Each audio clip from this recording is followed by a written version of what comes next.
I'm great. I'm in sunny Ireland for a few weeks to the lovely task of clearing my late parents' home. Oh, I'm sorry. I'm sorry to hear that. That's always a very emotional, very difficult thing to do.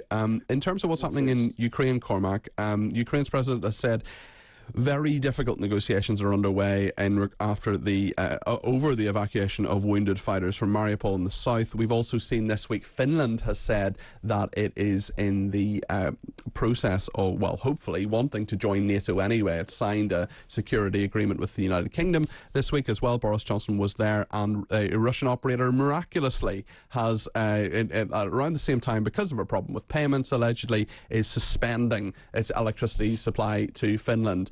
Possibly not a coincidence, Cormac. Possibly not. I mean, the childish bully is really throwing their toys out of the pram on this one, aren't they? Threatening Finland. They can't even handle Ukraine. Finland will join if they can get over the slight complication being caused by Turkey at the moment, which I hope they do. And Finland will make NATO a lot stronger. I listened to a former Finnish Prime Minister a few weeks ago on another interview saying, and it's a country the size of Ireland, they can mobilize 300,000 trained troops in 24 hours, and they have a reserve of 900,000 to fall back on. Remember what happened in 1938, the last time Russia invaded Finland. So, lots of threats coming from the Kremlin. But look, this war is going very, very bad for Putin and his cronies and for Russia in general. And we're hearing as well that, I mean, this may just be conjecture, but we're hearing that President Putin himself personally is not very well and may have some form of leukemia. It's always very hard to know exactly what's happening here, but there do seem to be a number of his close allies who are either falling out of favour or disappearing or worse as a result of this. Do you think, what do you make of those reports? We can only hope. Yeah, okay.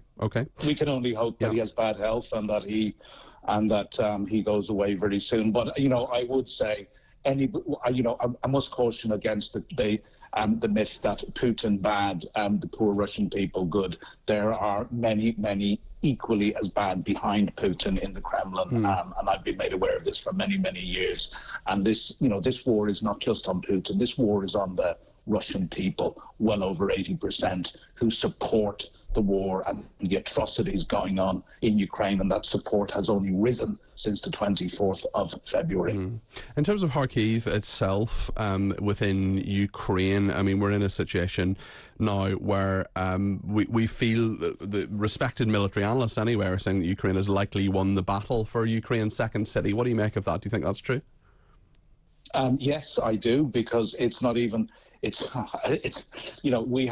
still have a tendency to doubt what the Ukrainians say. Personally, I don't. I look to the reports from the Ukrainian Ministry of Defense first, and as you know, I speak to senior Ukrainians on a daily basis.